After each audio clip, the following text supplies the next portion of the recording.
Good morning students. आज हम 10th class में एग्जाम्पल कंटिन्यू करते हैं। एग्जाम्पल 13 एपी हमारे पास जो 13 एग्जाम्पल में है, given AP is AP 24, 21, 18 and this. यहां पे क्वेश्चन हमारा ये है कि इस एपी में हम कितने पद लिए जाएं कि ताकि उनका योग 78 हो जाए। तो हम यहां पे सपोज कर लेते हैं कि मान लो n पदों का योग 78 है। देखो हम यहां पे ये मान के चलेंगे कि इस एपी के प्रथम n पदों का योग करते हैं हम, प्रथम n पदों का तो 78 आता है। अब हम n निकाल लेंगे, तो n हम निकाल लेंगे तो हमें पदों की संख्या का पता लग जाएगा, मालूम हो जाएगा। यहां पे पहला पद जो है वो 24 है और d क्या है, 21 में से 24 माइनस करेंगे तो वी गेट -3। 21 में से 24 माइनस करेंगे तो वी गेट -3। अब Sn का फॉर्मूला होता है n/2 2a plus n-1 into D.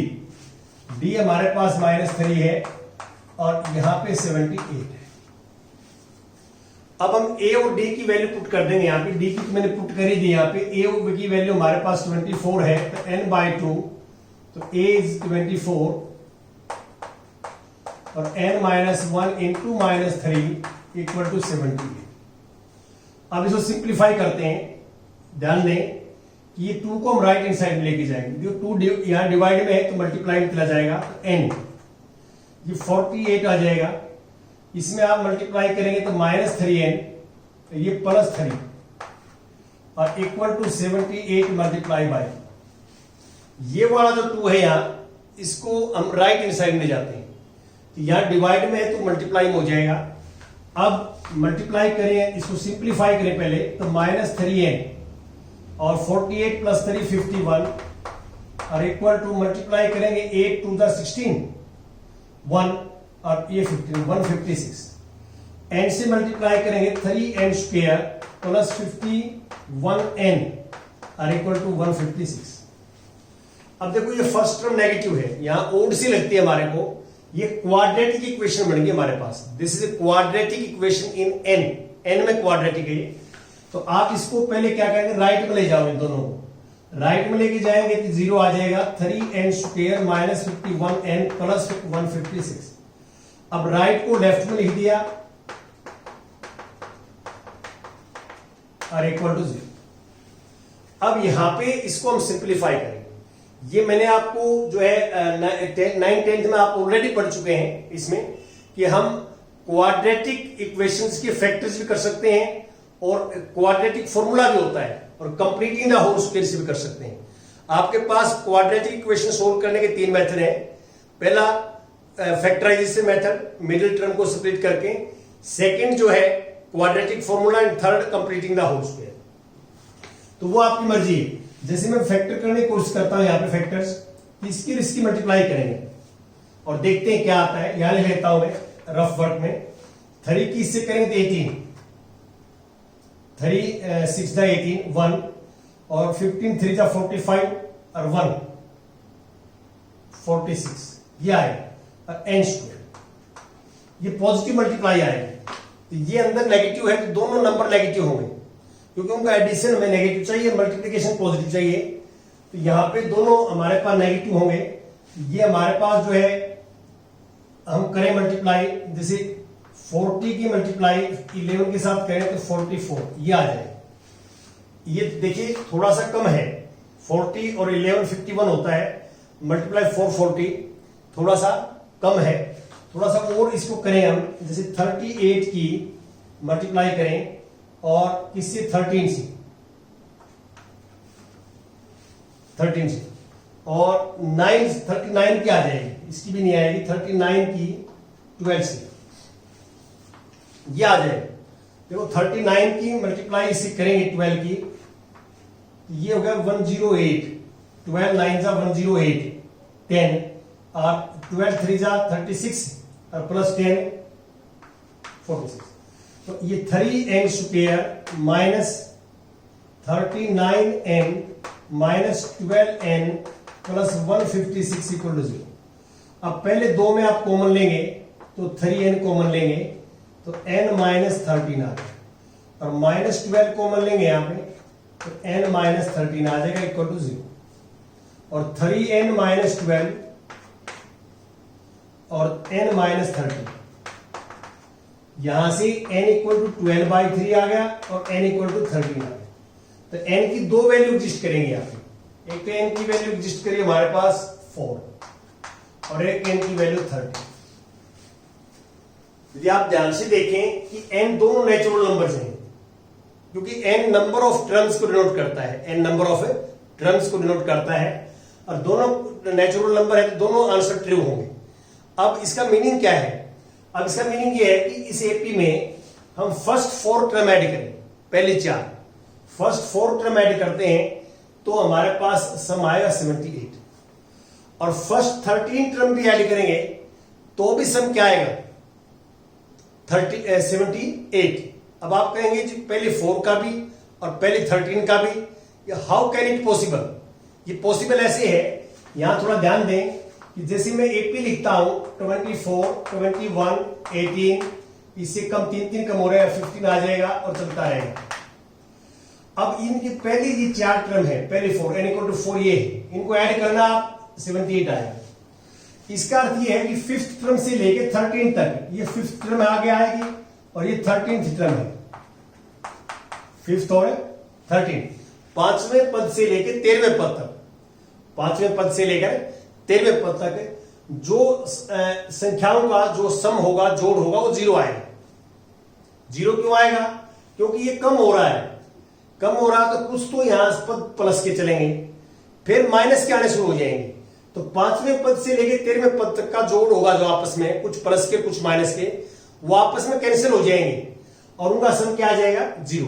तो ये आपने थोड़ा रियलाइज करना है कि भाई एक ही एपी में 4 पदों का जोड़ भी 78 है, 78 है, और उसी एपी के प्रथम 13 पदों का जोड़ भी 78 है। तो ऐसे कैसे हो सकता है?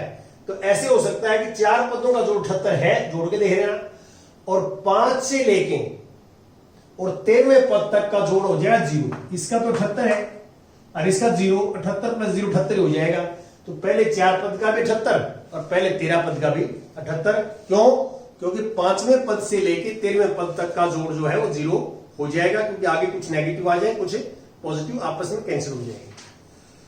अब मैं बात करता हूं आगे नेक्स्ट एग्जांपल नंबर 14 एग्जांपल हम डिस्कस करते हैं आपके साथ। 14 निम्नलिखित का योग ज्ञात कीजिए। प्रथम 1000 धन पूर्णांक। धन पूर्णांक होता है प्राकृत संख्याएं, तो 1000 है प्रथम, तो प्रथम 1000 जो है, प्रथम 1000 धन पूर्णांक वो है 1 2 3 4 5 चलता रहेगा 1000। ये एपी है, आप देख सकते हैं कि जो दी हुई सूची जो है, दी हुई सूची एपी है। तो आप डी निकालोगे तो 1 आएगा, 2 - 1 1, 3 - 2 1, 4 - 3 1, 4 - 1, तो डी हर जगह बराबर है, तो सूची एपी में। तो एपी का फॉर्मूला लगा सकते हैं हम। पहला पद जो है हमारे पास 1 है, डी 2 - 1 1 हो जाएगा और n 1000 हो जाएगा। यहां n 1000 इसलिए हो गया यहां पे कि यहां बीच में गैप नहीं है, ये काउंटिंग है हमारी, जो हम गिनतियां करते हैं काउंटिंग है, बीच में गैप नहीं है। तो गैप नहीं है तो इसमें लास्ट टर्म जो nवां पद है, जिसको nवां या लास्ट कहते हैं, वो भी 1000 है, और नंबर ऑफ जो है पदों की संख्या भी 1000 है। इसको थोड़ा सा आप रियलाइज करना कि यहां बीच में गैप नहीं है, काउंटिंग में गैप नहीं है, तो इसलिए n भी 1000 है और l भी 1000 है। यदि गैप होता तो n 1000 नहीं होता, फिर l 1000 होता। गैप नहीं है तो अब हम क्या है कि s 1000 निकालेंगे। तो कल फार्मूला बताया था आपको कि लास्ट टर्म दे रखी हो तो फार्मूला होता है n/2 a प्लस है। n है हमारे पास 1000 और एक 1 और 1000। यहां पे इसे काटोगे तो 500 और गुणा में 1001। तो इसकी गुणा कर लेना आप। इसकी गुणा करोगे तो आपके पास आ जाएगा ये, याद है, ऐसे करते हैं। तो ये हमारे पास फर्स्ट पार्ट था इसका, फर्स्ट पार्ट। और सेकंड पार्ट यदि आप करोगे, सेकंड पार्ट यहां ये है कि प्रथम n धन पूर्णांक। अब n आ गया, 1000 के बजाय क्या आ गया, n। तो आपने वही करना है कि जैसे प्रथम n धन पूर्णांक जो है ये है 1 2 3 4 5 और चलता रहेगा लास्ट में n। आप ये लिखोगे कि द्वितीय सूची एपी में है। क्यों? यहां सारा अंतर 1 है, हर जगह सारा अंतर क्या है, 1।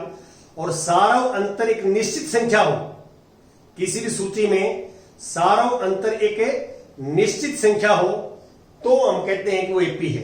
तो आप ये लिख देंगे इसके नीचे कि द्वितीय जो है सूची एपी में है। और यहां से फिर क्या है कि एस एन निकालेंगे आप, n/2 इंटू ए प्लस एन। एन भी एन है, एल भी एन है। तो प्रथम n पदों का जोड़ जो है प्राकृत संख्याओं का n इंटू एन प्लस 1/2, ये फॉर्मूला है। ये आपने याद करना है कि कभी भी आगे आ जाए कि प्रथम n धन पूर्णांकों का योग होता है n इंटू एन प्लस 1/2। ये एपी के फार्मूले को सिंप्लीफाई करके बना दिया। तो इसको आपने याद करना है कि प्रथम n धन पूर्णांकों का योग n into n plus 1/2। n जो है वो पदों की संख्या, ये ध्यान रखना। लेकिन ये फार्मूला लगेगा तभी जब बीच में कोई गैप नहीं है, 1 से स्टार्टिंग और बीच में गैप ना हो, बीच में कोई गैप ना हो। काउंटिंग में नेचुरल नंबर्स पर लगेगा, 1 से स्टार्ट होना चाहिए और बीच में कोई गैप ना हो और लास्ट नंबर तक जो है वो लास्ट नंबर n माना जाएगा। लास्ट टर्म भी है वो, n भी है। तो इसके डायरेक्ट फार्मूला आपने ये लगाना है। अब इसके बाद आता है एग्जाम्पल नंबर 15 एग्जाम्पल देखिए आप। 15 में मैं स्टेटमेंट पढ़ता हूं, क्या है कि संख्याओं की उस सूची के प्रथम 24 पदों का योग ज्ञात कीजिए। हमें 24 पदों का योग ज्ञात करना है जिसका nवां पद, ये nवां पद है, nवां कि 3 + 2n, और n जो है एक प्राकृत संख्या है, n नेचुरल नंबर है। ये तो आपको पता ही है, n जो है एक प्राकृत संख्या है। ये पूरे चैप्टर में लिखने की जरूरत नहीं है, वैसे ये अंडरस्टूड है कि इस पूरे कंप्लीट पार्ट में चैप्टर के अंदर n जो है वो धन पूर्णांक है। धन पूर्णांक को हम जो है दूसरा नाम होता है प्राकृत संख्या। अब आप इसके अंदर सूची बनाएंगे, संख्याओं की सूची, संख्याओं की सूची। n को आप 1 लिखेंगे, इसमें 1 है तो 5 आ जाएगा। n को 2 लिखेंगे, देखो 4 और 3 7 आ जाएगा। n को 3 लिखेंगे, इसमें 3 3 दूनी 6 और प्लस 3 9 आ जाएगा। ऐसा आपने क्या है कि nवां पद है ये, और आपको ये पता है कि nवां पद से हम कोई भी पद निकाल सकते हैं। ये व्यापक रूप में पद है जो बार बार बताया गया है। nवां पद से n को आपने 1 लिखा तो पहला पद आ गया, n को 2 लिखेंगे इसमें दूसरा पद आ जाएगा, n को 3 लिखेंगे इसको तीसरा पद आ जाएगा। ऐसे करना है, n को 1 लिखेंगे तो मल्टीप्लाई करेंगे पहले, 2 इंटू 1 2, 2 + 3 5। फिर n को 2 लिखेंगे, 2 इंटू 2 4, 4 + 3 7। ऐसे करेंगे, 3 पद काफी है। और अब यहाँ पे यदि सारा अंतर निकालें, आप d निकालें, तो यहाँ a1 है, ये a2 है, ये a3 है। तो a2 - a1 निकालेंगे तो 7 - 5 2 आ जाएगा। और a3 - a2 निकालेंगे तो 9 - 7 2 आ जाएगा। तो मैंने आपको बताया था कि कहीं भी आपको संख्याओं की सूची दी हुई है, एपी की यहां कोई बात नहीं हुई। पहले हमने संख्याओं की सूची निकाली, फिर हम क्या किया कि एपी है, हम ये करके दिखाएंगे कि ये सूची क्या है, एपी है, तभी तो हम एपी के फॉर्मूले लगाएंगे। यहां पे हमने पहले क्या किया है, सूची बनाई, फिर डी निकाला, डी से ये आ गया कि ये एपी है। दी हुई सूची एपी है, एपी है ये। एपी है तो एपी के फार्मूला लगा सकते हैं हम। यहाँ ए पहला पद यहाँ 5 है और सारा अंतर 2 है, हमें S24 निकालना है। 24 पदों का जोड़ निकालना है तो S24 निकालना है। तो फार्मूला क्या होता है, n/2 2a plus n-1 into D. तो 24/2 तो 12 हो गया। और अब a की जगह लिखोगे 5, तो 5 गुणे 10, 12 लिखोगे, 12 माइनस 1 11 और d 2 है। अब इसको सिंप्लीफाई करेंगे तो 12 गुणा में ये हो गया 11 दूनी 22 प्लस 10 32 और S24 हमारे पास आ जाएगा। S24 12 दूनी 24, 2 12 की 36 और 2 38, ये आंसर है। प्रथम 24 पदों का जोड़ जो है हमारे पास ये आ जाएगा। इसमें 24 पदों का निकालना, सो यहां आपको गलती करके हमारे n को 12 लिख दिया मैंने, 24 लिखना था, n 24 है। 24 माइनस 1 यहां 23 आएगा और 23 दूनी 40 प्लस 10 56 और अब इसकी मल्टीप्लाई भी चेंज हो जाएगी। अब 12 चिक्कू 72 7 12 पंजा 60 और 7 700। तो ये थोड़ा सा ध्यान रखना आपने, n की जगह जो है गलती से 12 लिखा गया था, है n24। तो ये हमारे पास रिजल्ट आएगा। अब इसका जो लास्ट एग्जांपल है वो ध्यान से देखें, एग्जांपल 16th एग्जांपल। टीवी सेटों का निर्माता तीसरे वर्ष में 600 टीवी और 7वें वर्ष में 700 टीवी सेटों का उत्पादन करता है। तीसरे वर्ष में तो A3 मान लेता हूं मैं 600 और 7वें वर्ष जो है A7 मान लेता हूं 700। स्टेटमेंट पढ़ता हूं आगे कि यह मानते हुए कि प्रत्येक वर्ष उत्पादन में एक समान रूप से एक निश्चित संख्या में वृद्धि होती है। ये जो लाइन है, प्रत्येक वर्ष उत्पादन में एक समान रूप से और एक निश्चित संख्या में वृद्धि होती है, तो इसका मीनिंग क्या है कि ये एपी बने। आपको मैंने एपी की जो डेफिनेशन बताई थी, परिभाषा बताई थी, वही बताई थी कि एक निश्चित संख्या में वृद्धि होती है नंबर्स में, तो वो सूची जो बनती है वो एपी होती है। तो यहां आप लिख सकते हैं यहां पे कि बिकॉज क्योंकि हमारे पास जो है कि प्रत्येक वर्ष उत्पादन में समान रूप से एक निश्चित संख्या में वृद्धि होती है। यानी कहता हूं निश्चित संख्या में वृद्धि होती है, इसलिए ये एपी है। इसलिए जो टीवी सेटों की संख्या है प्रति वर्ष ये एपी होगी। ये सूची एपी होगी। अब हम क्या सपोज कर लेते हैं कि मान लो पहला पद ए है और सारांतर डी है। तो पहला पद ए है तो a प्लस 2d 600 और a प्लस 6d 700। अब इन दोनों से a और d निकाल लेंगे। अब कैसे निकालोगे, ये 1 है ये 2 है, आप 2 में से 1 माइनस करो तो 2 में से 1 इससे कैंसिल हो जाएगा। 6d माइनस 2d 4d और 700 में 600 जाएगा 100 और d की वैल्यू आ जाएगी 25। अब ये d की वैल्यू पुट इन नंबर 1।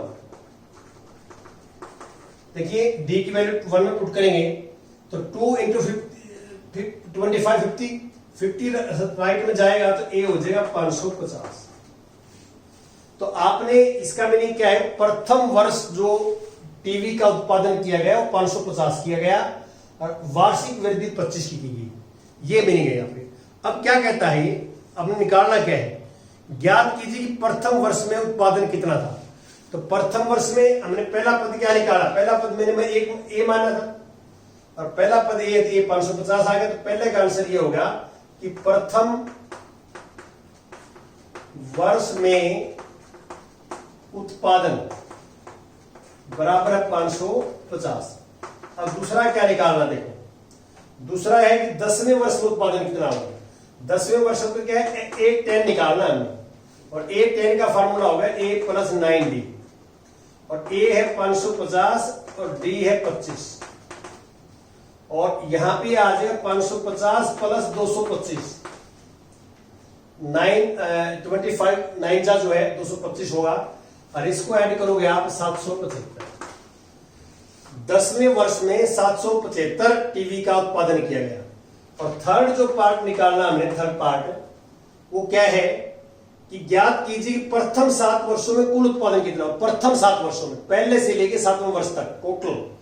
तो यहां S7 निकालना है, S7 का फार्मूला n/2, तो n तो 7 दे ही रखा है, 2a 550 है और प्लस 6d, d है 25। इसी गुणा करोगे आप, सिंप्लीफाई करोगे तो हमारे पास जो रिजल्ट आ जाएगा 4375 आ जाएगा। 4375 इतने टीवी प्रथम 7 वर्षों में बढ़ा है। ऐसे कर रहे हैं। तो इसमें स्टेटमेंट पढ़ के आपको यह पता जरूर लगना चाहिए कि आपने सिर्फ पद निकालना है या पदों का जोड़ निकालना है। तो बिल्कुल क्लियर जो है आपको पता लगेगा। यहां तो ये सेकंड पार्ट में लिखा 10वें वर्ष कितना उत्पादन हुआ, पीछे ही कोई बात नहीं की उसने 9 वर्षों की। 10वें वर्ष में कितना हुआ, तो हमें एक 10 निकालना है, nवां पद के हिसाब से निकालेंगे n से। और फिर अगला थर्ड पार्ट में क्लियर लिखा हुआ है कि प्रथम 7 वर्षों में कितना उत्पादन हुआ। प्रथम 7, पहले वर्ष से लेके 7वें वर्ष तक कुल कितना उत्पादन हुआ, तो वहां आपने S7 जोड़ निकालना है, SN के फॉर्मूले से निकालेंगे। Thank you very much.